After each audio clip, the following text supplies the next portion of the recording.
Hey everyone, this is Ashley and Antonio from Denmark Properties. We're so happy to introduce to you webinar number 7. We started our webinar trainings to help those who aspire to be real estate investors get some mentorship training from us absolutely free. This week we will talk about multiple ways to fund deals. Hope you enjoy. So we're going to talk about funding rehabs.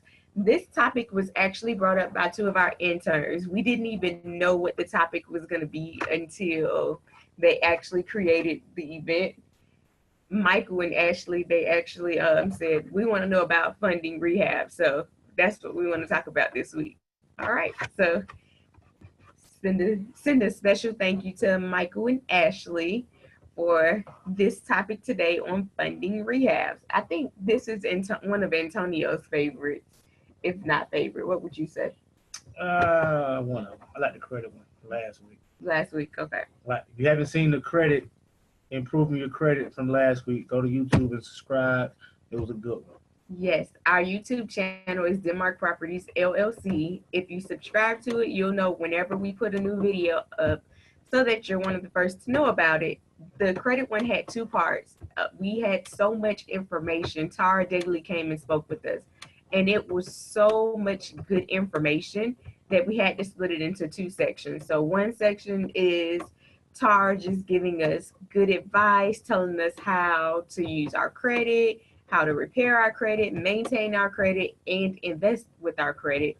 And then the second half was the question and answer session, because we had so many questions and answers just on maintaining credit. So if you weren't able to join, or if you need a refresher, make sure you go ahead and view it on our YouTube channel and send us a message. You can drop a message on the YouTube channel if you have any questions, or you can email us, Facebook us, anything you want to do. And Tara is in our group me, so if you want to talk to her, you can talk to her through that also, get her contact information. Absolutely. All right, let's go. So the purpose of this webinar, sometimes I forget, but I want to make sure that I say it every time because we have newcomers, just to let everyone know exactly why we do this bi-weekly webinar. The purpose of the webinar is because we had so many people asking us, can we mentor them? Can we help them so that they can invest in real estate? Can we tell them what we're doing? So we had a few people at one time, and it was hard to dedicate our time to give each and every person an hour a day on helping them develop. So over time, it's grown. I think we have about 12 people right now that we keep in contact with as far as mentoring them and making sure that they're working and doing some things in real estate to get them to the next level. But we designed this webinar to help get you to the next level. So every week we'll talk about a certain topic. Every other week we'll talk about a specific topic, and then we'll have a question and answer section. During that question and answer period, you can access any questions you have. It can be pertaining to the subject, the topic, or about real estate as a whole. We welcome all things, and it's just our time to kind of talk to you one-on-one, give you advice, and if we don't know the answers, we'll find someone that does so that you can be more successful. Well said. All right. In real estate, there's multiple ways to fund a deal. We can fund a deal through private money, through using your credit cards, lines of credit, hard money, partnerships, retirement accounts, cash, and bank financing. Today, we're going to talk about each and every one of these and just talk about how you can fund your deal. The biggest one is going to be hard money. That's the major way to fund your deal, and that's what a lot of investors are using today. Private money lenders. What is a private money lender? A private money lender is someone that you know or you have gained access to that have funds that want to invest in real estate. A private money lender is your mom, your dad, your aunts, your uncles, your friends of the family, anybody that you know personally that has funds that want to invest in real estate. Those are private money lenders. Absolutely. How do you find private money lenders? It's really simple and hard all at the same time. You It's basically talking. Open up your mouth, talking to people, letting them know who you are, what you do, and what you need money for. Some people may be hesitant at first, but the more you talk about it, the more you get it out, the more comfortable you will be, and the more people you'll have that's interested in becoming your hard money lender. Um, what would you say is the best way, Antonio, to get hard money lenders? Well, To get private money private money. lenders. I'm sorry. I keep The saying best way, of my opinion, is to open your mouth and just tell people what you're doing. It's not a secret what you're trying to do, what your goals are, and to tell people what you're doing, and to tell them that you are looking for funding to help invest in real estate, and that you can help them grow their private accounts or their savings or anything that they have set to the side. You can help them. And you have to sell it to them, and you have to be confident in what you're saying. And it has to be a thing to where they trust you. And a lot of times, private lenders don't lend on the project, they lend to you as the individual, as your trustworthiness, as your work ethic. So if you're showing good characteristics, you'll be a good candidate to receive private money lenders. And it's not going to happen overnight. no. A lot of our private lenders, I mean, we work on every month, every year. Like every time we see them, we dropping nuggets about lending. Every time we see them, we saying what we're doing. So even if it's not directly asking for money, it's always dropping nuggets that we are doing deals and we are helping other people gain ROI on their money. So just recently, I got an uncle. Man, we've been doing real estate for Since 2009, April 2009. What's that? 8 years. Don't make me count. We've been doing this since 8 years, and he recently called and said, "Hey, I'm ready to invest." And it only came from every time we was at a barbecue, every time we was at a Christmas function. Yeah, man, we doing this, we doing that. We bought this house, we bought that house, and he was finally ready after 8 years. So it's not going to happen overnight. It's going to be something that you continually work on. Private money lenders are the best source of funds. They're going to always be. How would you structure the agreement? It kind of depends on exactly what type of deal you have and what type of funding you need. We have something we call gap funding, and that's where our private money lenders step in and just take care a portion of it, and our hard money lender handles the other portion of the funding. You can structure it where the private money lenders sets the whole thing where they're purchasing the property or they're just funding the rehab. Kind of where you need them the most, that's how you structure it. Make sure you're structuring it to benefit you and your client so that you can make the deal go through. Returns. How much return are you willing to give them? How much do you say we give percentage wise? Percentage wise, we give between 10 and 15% right now to our gap funders. And is that high? Yes. But for us, it's worth it because we make them happy and they make us happy. It's not about just being greedy and trying to make all the money. I was told once that pig gets fed and hog gets slaughtered. Can't be greedy.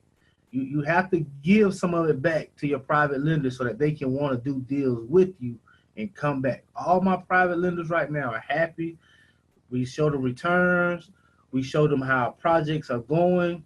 We give them returns that they can't get anywhere else. Right. And we try to provide that to our private money lenders. I had one private money lender. He was just telling me like, oh, I have a high yield savings account. And I'm like, well, what is that? And he was like, well, I'm not getting 8%, not even 10. So that's a good way to talk to the different people that you have or that you know that are sitting on money and that money's not doing anything for them. Tell them what kind of returns they'll make. They can't make 8% with the bank. they can't make 5% sitting in a bank account. So tell them, show them the numbers, and help them to see it. So that way they'll be more interested, they'll understand more, and you're not funding each deal completely out of your own pocket. Don't wait till you have a deal to start looking for private money. Start looking now. Start talking now. Start dropping nuggets on people. Then once you get the deal, you know who sounded the most interest. You know who you think is ready to invest. And those are the people you go to. But don't wait till you get the deal to go try to find them. You have to start building that rapport and those relationships beforehand. Absolutely. Thank you, Tanya.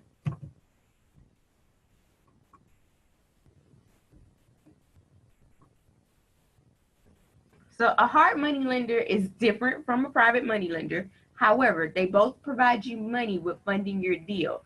A hard money lender is typically sometimes a company, and they already have a set ratio on what they're lending, how they're lending, and who they will lend to. A lot of times they're looking, when it becomes with hard money, they're looking at your credit, they're looking at your debt to income ratio. They're trying to see, are you a really good and reliable person or company for us to give money to? Finding hard money lenders are pretty easy. It's so easy, all you have to do is Google it, I promise you. Connected Investors is a great site for finding hard money lenders. You put in your criteria, your house, the location, and they'll be like quite a few pop-ups Yeah, on they'll send you an exactly. email with different people that's interested. Yes. And requirements that they ask for. Credit. Everyone has different thresholds when it comes to credit. But credit, they want to know you do have a little money because you usually have to pay a down payment. You got to have some skin in the game. Got to have skin in the game. Yes. And what else? That's on the next slide. Yeah. And your debt to income ratio. That's basically what they're looking at to see, can I trust you?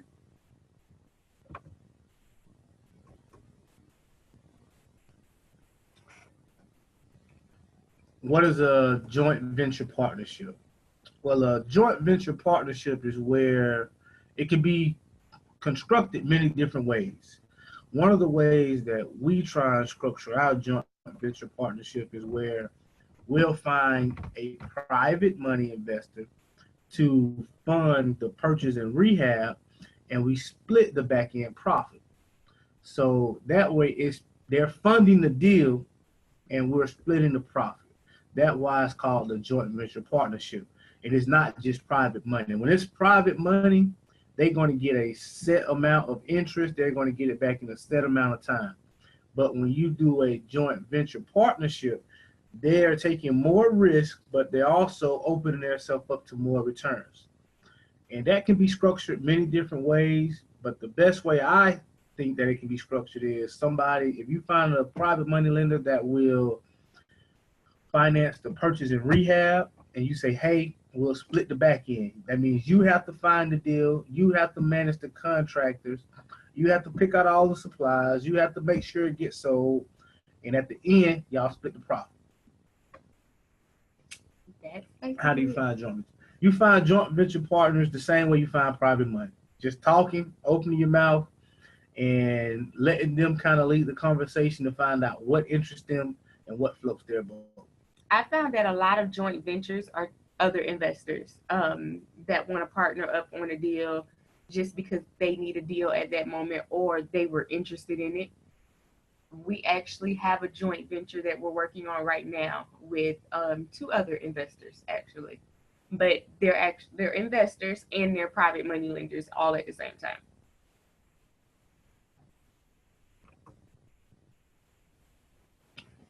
Retirement accounts are another way that you can fund a deal. A lot of seasoned investors are working through their self-directed and directed IRA accounts.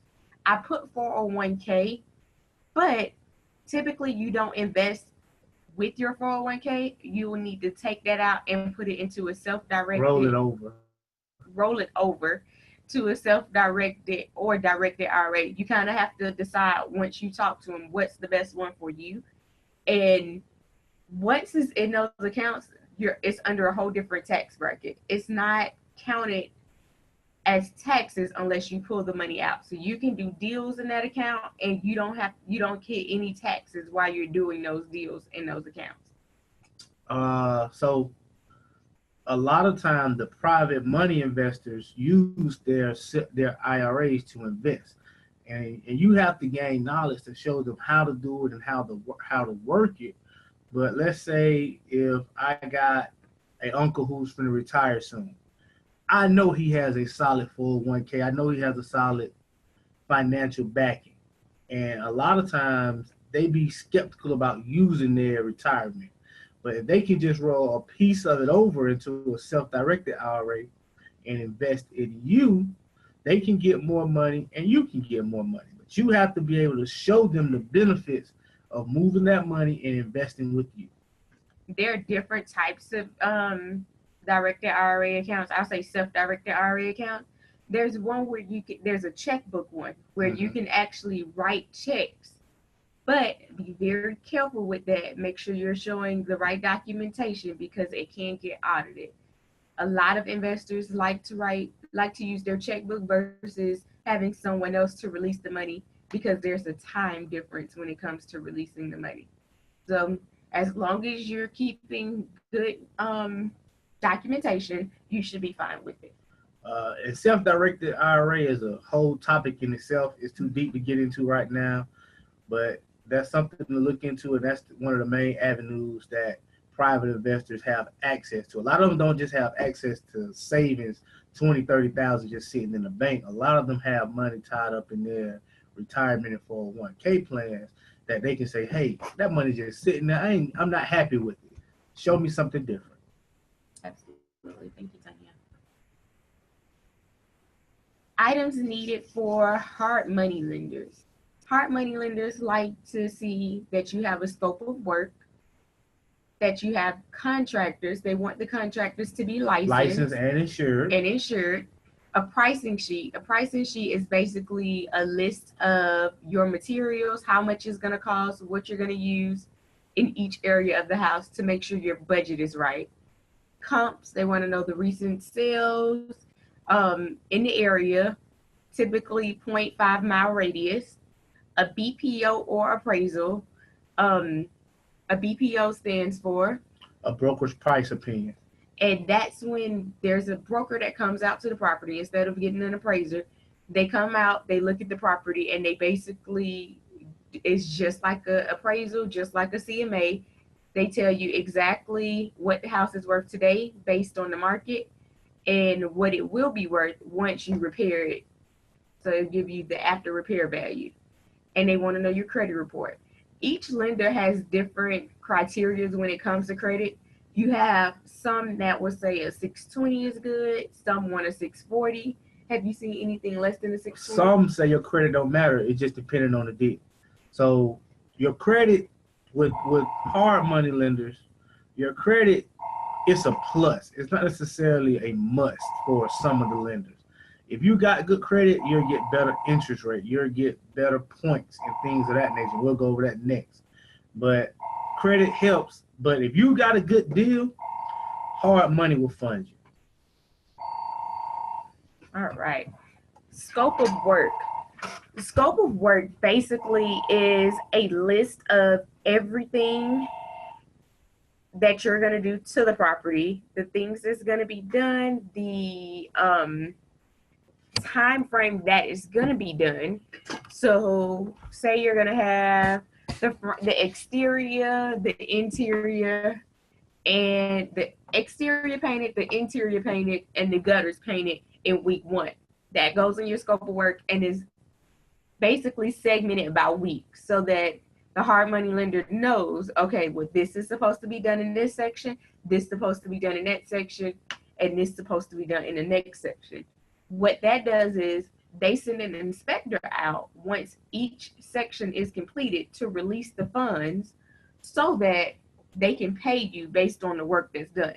So a lot of them ask for a scope of work, and it gives them an idea of what you're doing if they need to check to see if you pulled any permits and when to release the money for what you did. Gotcha. With the hard money lenders, you can it's a lot of information. But some hard money lenders will lend you just the purchase of the property, and you have to fund the rehab by other means. Or some hard money lenders are starting to lend the purchase and the rehab, and you have to basically come with the down payment. And that's where the draws come into play when they do the purchase and rehab. But if they just do your purchase, they're not going to be as uptight on the scope of work.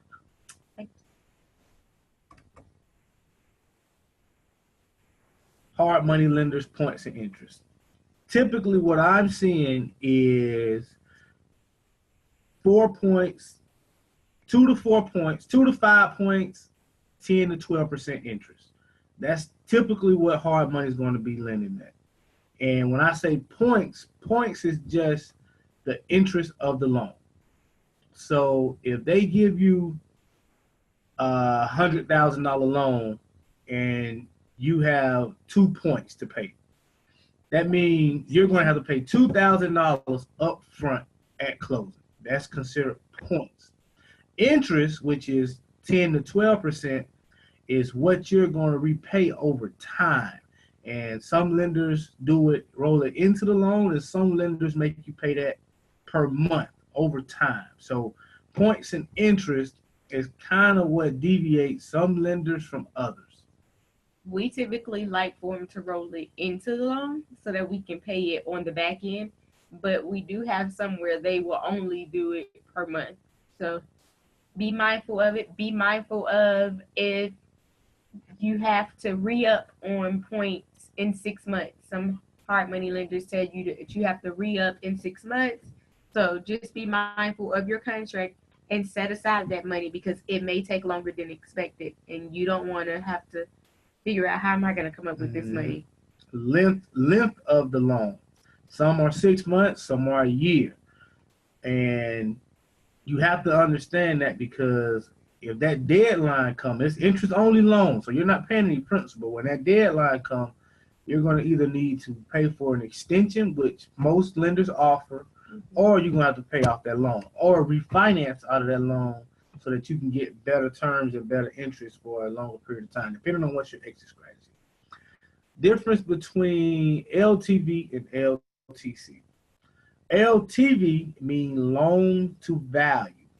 Loan to value mean that they will loan you up to, typically, it's up to 65 to 75% of the loan to value. Meaning, once a BPO or an appraisal is done, that's loan to value. If that BPO or that appraisal come back and say, hey, this property will be worth $100,000 after it's fixed up, they typically will cap it at a $65,000 loan or a $75,000 loan, all depending on what's your level of experience, what's your credit score, how much down payment you got. All those factor into loan to value.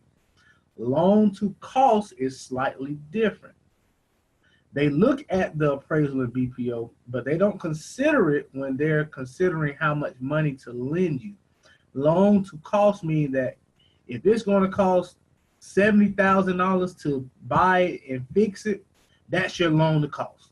Meaning they'll only give you 70% of that number, not the total ARV or not the total appraisal value. So right. You want to deal with an LTV lender versus an LTC lender because LTC lenders are typically not going to give you enough money. And what are they looking for in the deal? What are they looking for in the deal? They're looking for a deal. That's point blank period. They want you to have equity in the deal. They want you to be able to sell the property. They don't want to just give you money just because you say you got a deal.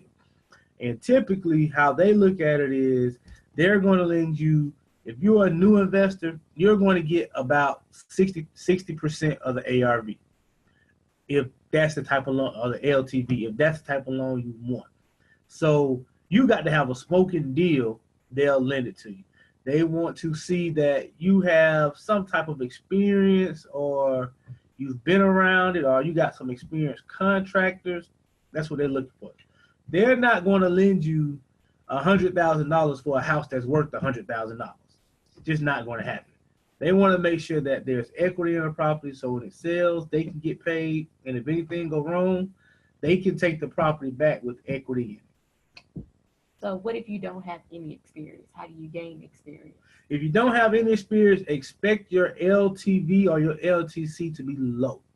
Normally, that's going to be around 50 to 55%.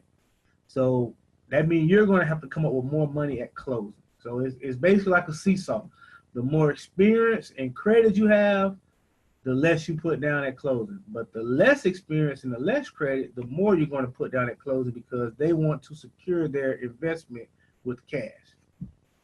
Thank you. No problem. Now, hard money lenders will not loan if you're trying to live in a house. The house cannot be an owner-occupant house.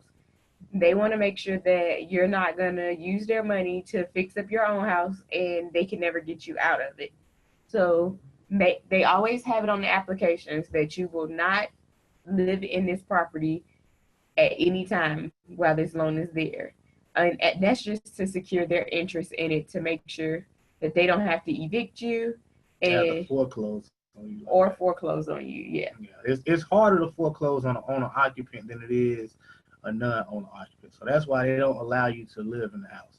And there is no hard money that's going to let you live in the house, period. No. So it's only for investment purpose only. A lot of people say, well, how about I just use cash instead of hard money, instead of private money? I got some cash saved up. Let me just use my cash. Your cash can only get you so far. If you use your cash, you can only use it for a certain amount of time before you run out. Cash runs out quickly. Credit runs out quickly. We did our first rehab. We had a hard money lender to purchase the property, but we decided, oh yeah, we're smart. We're going to use our credit to fund the deal. To fund the rehab. The rehab. Well, we didn't calculate how much those credit card payments will be each month, because once we started funding the rehab, the payments went up, and it wasn't just $50 for this card, $75 for this card. What was the highest card you had? How much was it a month? Probably about $250. $250? About $250 payment. And that was just one card. Like, we probably had 10 cards we were using for that rehab. It wasn't that much on every card, but that was the most. So cash runs out quick, credit runs out quick. And if you're using your credit and your debt to income ratio goes up, you're hurting your credit too while you're rehabbing that property. So be very careful, because if it doesn't sell, it's hard to bounce back. And then you're going to have to call Tara and bounce back to help you bounce back. Traditional bank financing. Go ahead. We haven't used traditional bank financing, but there are seasoned investors that have. Or there, if you have a day-to-day job and you have a good credit score, traditional financing will be cheaper than basically all these other things we're talking about. But you have to have a certain level of credit and a certain level of income and trustworthiness to use traditional bank financing. Because in all banks don't lend on ugly properties, because typically you're going to be buying a property that's distressed in need of a lot of work. So it's going to be the small credit unions, the small banks that will fund your rehabs and your purchase. Yes. And they're not afraid to share information. Always get with people who are not afraid to share information, so that way you can grow, they're growing, and you get so many ideas with them sharing information. It's not like they're telling you their secret weapon. It doesn't mean that you can apply it the same way. It actually opens up an idea for you to help use it in your business and make yourself better. So always be willing to share your information and get with other people who are like you that are sharing your information. Because if we held our information in, look, this would be pointless. We wouldn't be having this webinar. You guys wouldn't be growing, and we want you to grow and learn as much as you can. We do want you to spend some money on some training, because we can't give it all to you because we don't have that much time. So if you go to an event and you see someone they have a system in place that you want to replicate, buy it, learn about it, get mentors, pay them for it. In order to be great, it's gonna cost you some money. We spent how much in trainings thus far? I ain't gonna count that number. Would you say 30 or 40? Probably close to 50. 50. Over time, probably close to 50,000 in training and seminars and this and that and boot camps and everything. So, well, Use it, take it. And we just, every time we go to a different one, we don't use everything that they give us. There's always little nuggets, little things that you can use and implement it in your business. We went to Stacy Rosada. Well, I went to Stacy Rosada, and it was organizing your business on Google Drive. Oh my goodness, it was amazing. Some of the things she was doing, I actually already did, but there were things that I hadn't even thought of putting in Google Drive that she opened my eyes to do and for setting it up to make it easy. Now everybody in my office, we run off of Google Drive. yep. And we actually just purchased one Monday. Guy named Larry Goins. You might have heard of him. And it wasn't really what he was selling. I just felt like he had some good systems in place. He had some good things that could help us. And he was talking a lot about owner financing and lease purchasing. And if there's anything that we're missing, I wanted to get it. So I bought the program. He was talking about buying $5,000 houses. That's totally against our business model. But I'm not going to go buy no $5,000 house right now because that's not what we do. But I am going to look into some of the other things that he had going on that could help our business just notch up a little bit, just take another step, just change some things around. And a lot of people bought it. A lot of people not going to use it, but I'm going to use it. I'm going to read it. I'm going to find out how to improve and how to get better. And another reason why we purchased that was because he had a lot of legal things in his, I guess you would say, his presentation, but his actual package talks about the Dodd-Frank Act and how to protect yourself with different things. That's a good thing, if not more than enough, for everyone in our office to brush up on to make sure we're following the right standards, we're complying with the law, because the last thing you want to do is have something to stop you and audit you because you're not following rules that's available for you that you didn't even know existed. So let's open this up for question and answers. Shoot us with some questions. Could you spell Stacy's last name? I think it was, let me find out. Hold on one second. I'm going to pull it up.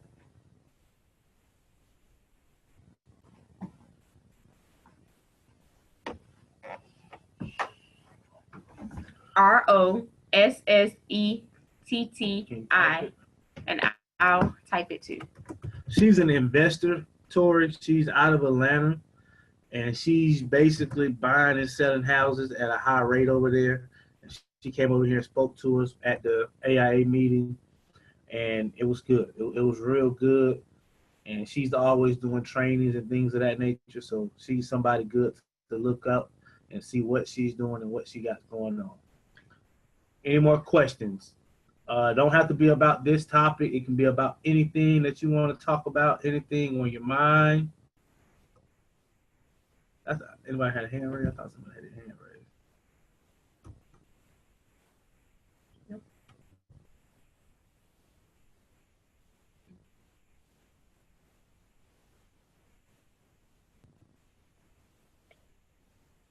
Hi, how are you? Good. How are you? Did you have? I'm doing good. I did. This is Arthelia. First, I want to thank you guys for doing this. Can you hear me? I can. Thank you for coming on today. Okay. I wanted to know, were you going to have a playback of this? Because I came on late. I was still at work, and you guys have covered so much information. Yes, we'll actually put it on. It'll probably be mid next week when we'll put it on our YouTube channel. So just subscribe to our YouTube page, Denmark Properties LLC, if you haven't done so already. And as soon as it gets on, you'll get an email telling you that it's available. Okay, great. I can't wait for it. Okay, you guys have a good evening, and thank you again for Thank doing you. this every month. I appreciate it. You're No welcome. problem. Thank you.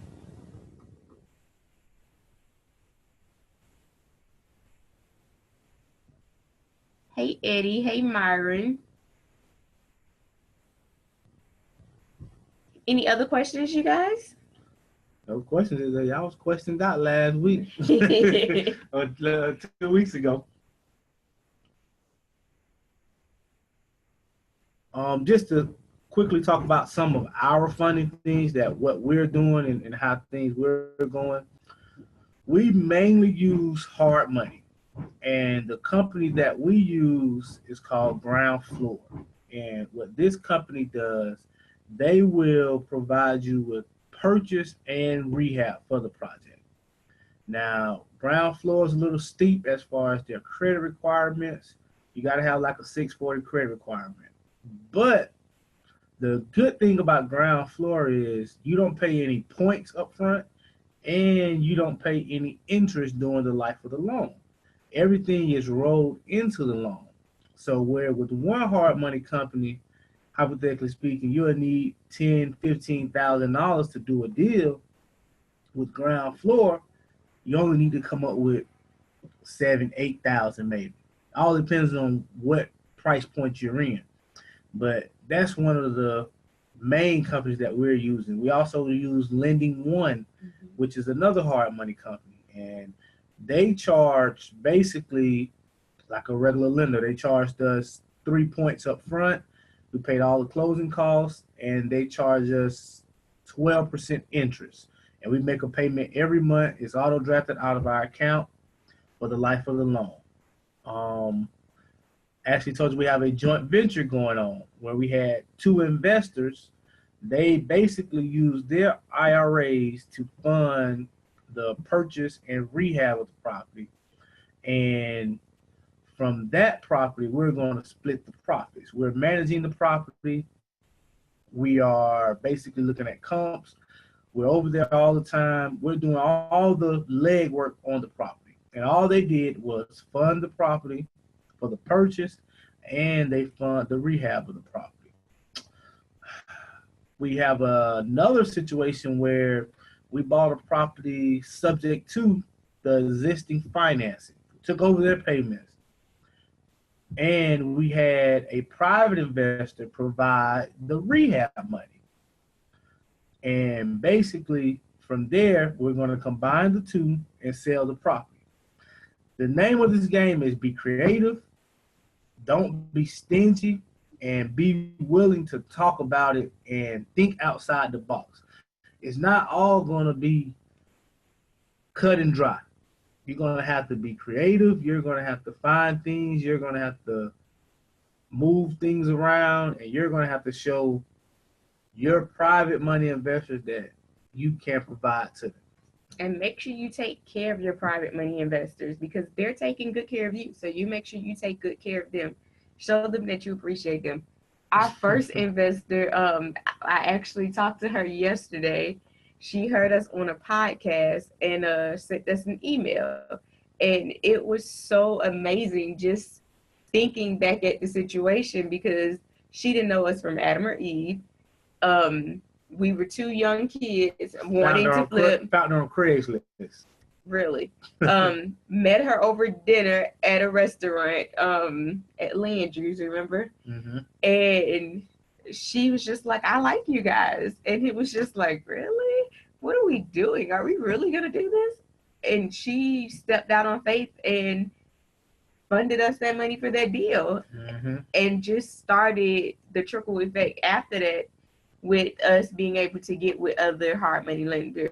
But you don't have to necessarily have a big company as your hard money lender. You can find other hard money lenders that's out. You can check Craigslist, check your local RIA group, go to the meetups. They're there. She was actually leaving the meetup that night when she met us for dinner.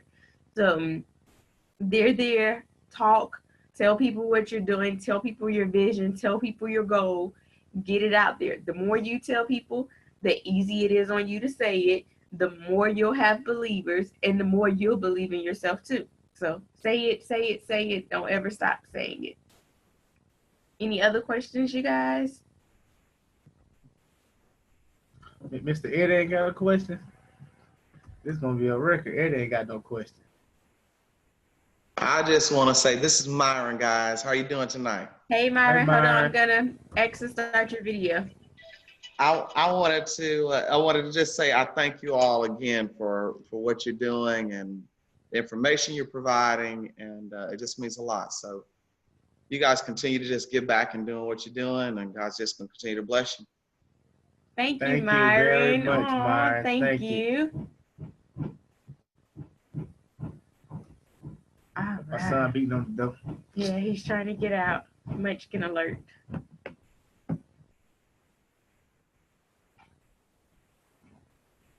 Eddie says he's taking it all in. Tori said, you guys are giving real info that aren't found in books.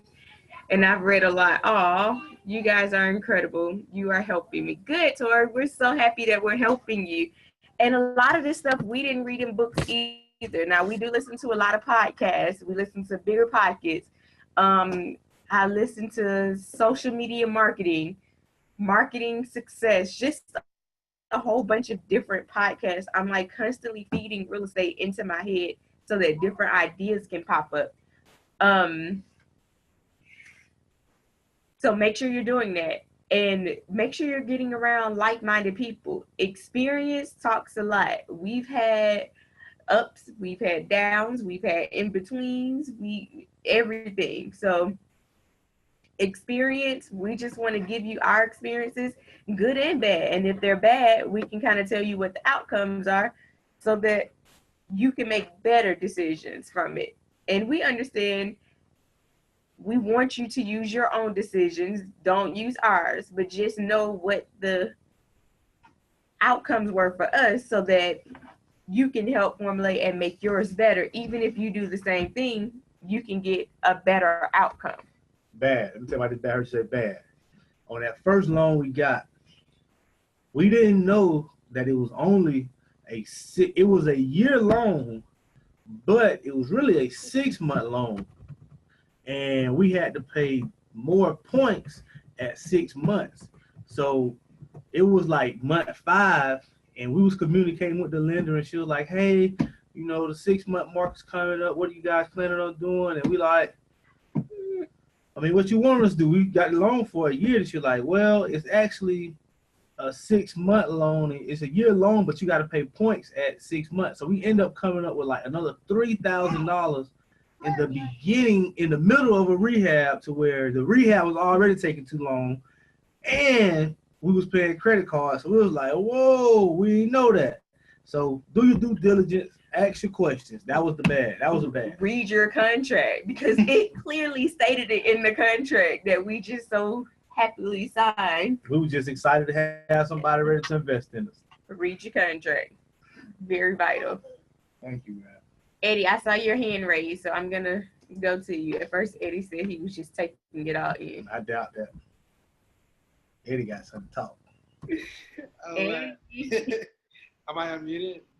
Yep, you're unmuted. Okay. I was just writing some things down. So the first question was, does the deal have to be on the contract like before you go to the hard money companies? So with the hard money, you need a finalized contract, meaning the seller has to sign the contract. How much can just enter the room? Yeah, okay, they see you. Actually, though, you have to have a finalized contract. We have a deal right now that we've had, or supposedly we have it under contract, but we've never received the finalized contract, and it's like week 3, maybe week 4, and we're constantly emailing our agent, who's emailing the other agent for a finalized contract, because we can't take it to our hard money lender without the finalized contract. They can't start the loan. You have to prove that you actually have that house. Now, one thing some of the lenders will do is they'll basically pre-qualify you, and they'll kind of take your information and That's what I was asking. Yeah. and they'll kind of tell you, hey, with your experience and credit, you'll be looking at interest rate of this much, points of this much. Like, they'll kind of give you generalized statements, based on your credit profile. So will they look at you? Yes, but will they start a loan packet on a house? You just can't go to them and say, hey, let's see what this house will cost. It don't really work like that. They won't start the BPO or appraisal or in-house evaluations, and they won't start all that stuff unless you have the finalized contract. So basically, what you guys are saying, right? Y'all are saying I can go and kind of network with them and get pre-approved before getting the deal. But then, let's say I'm looking for funding for a deal, it has to be in the contract already for them to consider it. Yep. And I'm gonna tell you one thing I've learned. The first person you talk to, they gonna lie to you. Yeah. And I'm not even gonna say they're gonna lie to you, but they're gonna tell you what you want to hear to get that loan process started. Always remember, the underwriter is gonna dictate everything. They're gonna dictate interest. They're gonna dictate points. They're gonna dictate percentage that they'll lend on. They're gonna dictate, because the first person that talks to you, he's just trying to get you to back to do a credit profile. They gonna, yeah, we'll do this. Yeah, we'll do that. Like I got a lender I'm working with, and I talked to the first person. He's like, man, we'll do 75% of ARV, get the underwriting. Oh no, our program changed and we don't do that anymore. Man, y'all know what I was saying. Yeah, because I mean, I only looked into it once, just being honest. I did like a pre-approval. This when I first started. And I went through a company called Lima One Capital, and I had just started the process. I don't think I spoke to the underwriting person. I may have just spoke to the first guy, and then they were asking for like, I didn't see, okay, does that ground floor company, do they ask for like 2 years tax returns and stuff? Because this company, they wanted like 2 years tax returns, and then they were asking a bunch of other stuff as well. Some of them are going to ask for that. Some of them not. 75% is going to ask for the tax returns. And they just want to make sure that it is, and understand it's not necessarily to see what your money is. They just want to make sure that you are who you say you are, that you are filing taxes, and that you do have a source of income coming in. The deal is going to drive, the house is going to drive the deal in the numbers. But all those other things are just their due diligence to say, Eddie is a reliable source. He is legitimate. He ain't no illegal person over here, and he's semi-trustworthy. Look, the fact that you said that, Eddie. I'm just playing. You wouldn't have said that. I ain't mean that by that. No, I'm just playing. So I wrote down another question. So do they want like proof of funds? Like, are they like, okay, I got this deal on the contract, and they say they're willing to lend like 60% ARV, and I'm supposed to fund the rest of the deal, right? Like, are they gonna ask for some type of proof of funds to see that I have the remaining amount before they go forward? They do. You better believe it. Yep. It gotta be money in the bank. It can't be like leverage or like private money. You can be creative with it. You can be creative. It could be cash is all. If you got cash in the bank, that's always the best thing to show. Yeah. But if you have another investor, or if you have a 401k, or if you have some other way to show where the funds are coming from, that's all they really want to see. They really don't care what's on the other end of the fund. They just want to know the funds are there. And when it's time to close the deal, you're not going to say, man, you know, I spent all my money. Yeah. We've had it where our private money lender actually sent the money in to our closing attorney. So it was sitting in escrow, and the closing attorney showed that proof of funds. Yeah, said we just received this as for the down payment for that property. Okay, I got you. They had an escrow account as y'all had it on the contract to put the funds in there to help y'all. Okay. There you go. Mm-hmm. Did the credit lines help y'all too? No, it's your debt to income ratio. Yeah, that ain't gonna help with proof of funds, because they don't want your credit score to go down because you're using your credit line. Now, even if that's what you're using, you just can't use it as proof of funds. Yeah. You got that cash in the bank, but you know in the back of your mind, I'm gonna go right to this line of credit and pull out this money. Yeah. That's a whole other story. But as far as to show you got no money in the bank, but you got a line of credit, like, you might well just pull the money out and put it in your bank. Put it in the bank, yeah. Okay, I got you. And then last question. So, what are some things? I think you already answered this on the slide, but what are some things to have in check before you come into these people asking for funding? I know you have to have the deal on the contract, and then y'all explain this in the slide, but I guess could y'all go over?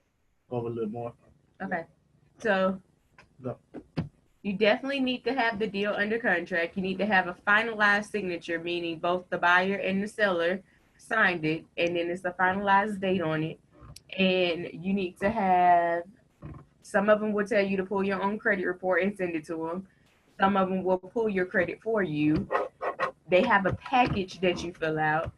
I'm always very intimidated by this package. Like I have I know what you're talking about. every time Yeah. where I have to tell Antonio, you have to come to the office because I don't think I'm filling this information out right. Yeah. Every time I finish it, it's like, well, why did you panic so hard about this application? And I think I filled it out probably about 6 times. She still be tripping. But they always word it differently. So relax, come back to it. Don't try to do it all in one day. Come back to it, breathe, and then you'll be fine. Call someone if you have questions so that you don't put the wrong answer. Man, I want to share something right quick. Like with Avadian, right? Avadian Credit Union. That was just like, there's only so much location, so I like to go in the bank sometimes and just explain to people like what I'm doing. And anyway, long story short, I got in touch with, I guess, a loan originator or someone, and they sent me like something to fill out in the email. Man, my palms started getting sweaty to do it. I was like, yo, I didn't fill it out of nothing. Like, and then I had them calling me. They was calling me. They was like, hey, did you fill out the package? I was like, yeah, I'm gonna get to it. I'm ready for all of this stuff. It can be intimidating. It's very intimidating at times. Kind of tell you one of the ways we didn't talk about. Could I see a credit slide in there? We just talked about it real quick. Gotcha. Like with the credit, and I know you hear it say we funded our deal on the credit card. Let me kind of tell you how we did that. I ain't saying it's 100% right. I'm just saying how we did it. What we would do is basically we would do it through PayPal, and we would basically, like, I would send Ashley an invoice for $5,000 or $6,000, and she would pay me off the credit card we wanted to use the funding for. So therefore, we turned that credit into cash through PayPal, which charged you a small fee, but you got cash on hand. Because all contractors are not going to take credit cards, especially the ones I deal with. They ain't that big to be accepting credit cards. So you got to find a way to take them credit cards and liquidate them. And PayPal, the Cash App, any of those things will work to just get the money off the cards. And if you can set your contractor up to take the credit cards, yeah, that will by all means. And that we also end up doing that is setting our contractor up on PayPal, so we can, instead of taking the cash out, we can just send him the cash through an invoice on PayPal. Now it takes him a little longer to get his money, but he got his money. I didn't. Wow. Okay, that's a big one right there. So that's a big one. I'm gonna definitely look into it. That's a big one. I didn't know that you could use PayPal to like do all that stuff. So basically, y'all are actually taking the money off of your credit cards and using that to help with the rehab. Y'all wasn't just like going in there and swiping your card for materials and stuff. Well, and we were swiping for material. However it needed to be done, we was doing it. I got you. Well, because most of our contractors, we don't let them do labor and material. We pick out our own material and we pay them for labor.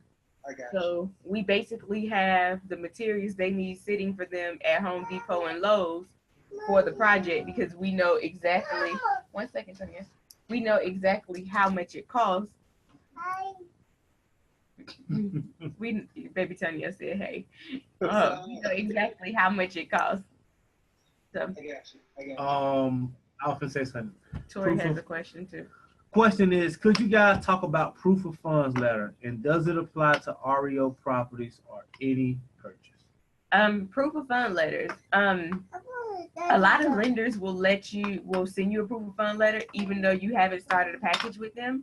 Asset Avenue will let you do it online. The only thing with Asset Avenue, there's certain zip codes that they don't do business in, but you can generate a proof of funds letter immediately through Asset Avenue to use when you're making offers on the MLS. And you can also Google proof of fund letters, immediate proof of fund letters. There are other companies that do it as well, not just Asset Avenue. Just have to make sure that you're in that right zip code. Um, some agents are being very picky when it comes to it. They want to see the property address, they want to see certain things on it. So they could kick it back if it's Asset Avenue. I've had some friends where the agents will kick it back and say that's not a legit proof of funds letter. If you're going through a company like Ground Flow or Lending One, if you give them your information and they just do like a brief check on you, they'll give you a proof of funds letter, and then you can duplicate that letter on any other properties that you have. Don't tell nobody you duplicating it, but we don't even call them proof of funds no more. We just kind of. But yeah, and that's because we built that relationship with Ground Floor where they know that we're using their proof of funds. Okay, last question. So should private money hold you back from doing a deal?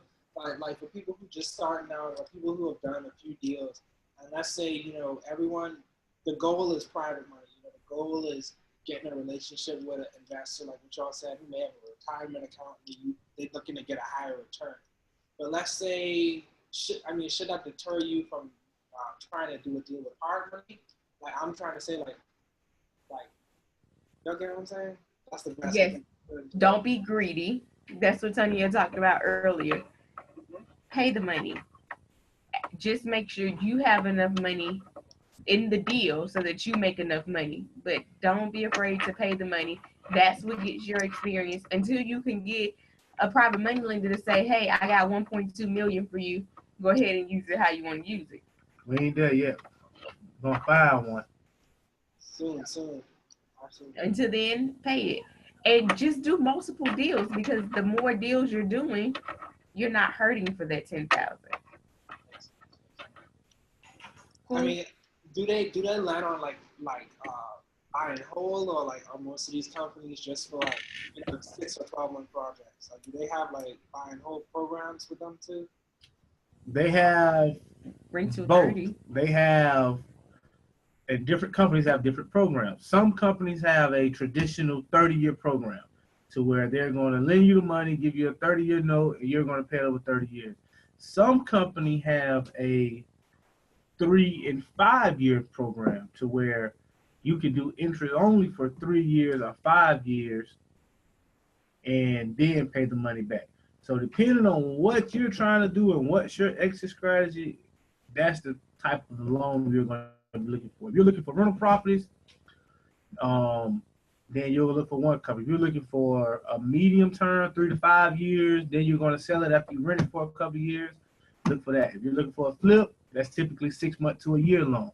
So basically, it all depends on your exit strategy and what the company will allow you. Your interest rate's going to change. Your points going to change. All that's going to change depending on what you're looking for. Now, one thing I can tell you is with the rental loans, a lot of them want you to already have the property, and they will basically refinance. Already have the property, you said? Yeah, they want you to already have the property for more than a year, and then they will refinance you into a rental 30 program. Oh, so they mean you already have a mortgage on it, and then they just offering you better terms on it. Bingo.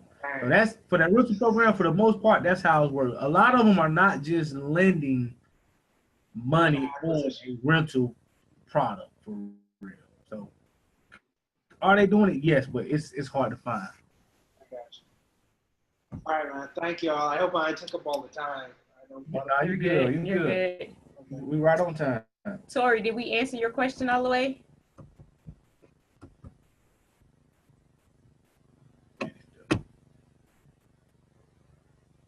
Yes. Okay.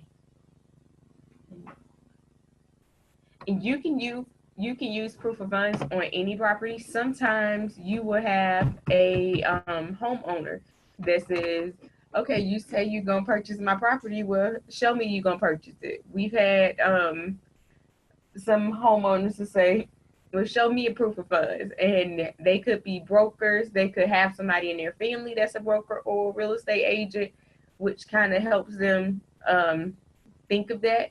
Sometimes they'll tell you to put down a down payment, but mainly you'll use proof of funds for anything that's on the MLS. So not just REOs, but for MLS properties. Mhm. And be ready to have some money when you go to these hard money lenders. You can't go to them broke. I mean, it don't work like that. I found one company that will do 100% financing if the purchase and rehab is 55% of the ARV. And I ain't found there yet. Now, if you got one that's smoking, I think they will do 100% of it as long as it's 55%. So if that house is worth 100,000 and you can buy it and fix it for 55,000, they'll do 100%. But other than that, Yes, purchase and rehab, Eddie. you got to have some money in the bank for closing. You got to have money in the bank for the down payment, and you got to have money to show them that you putting skin in the game and that you're serious about it.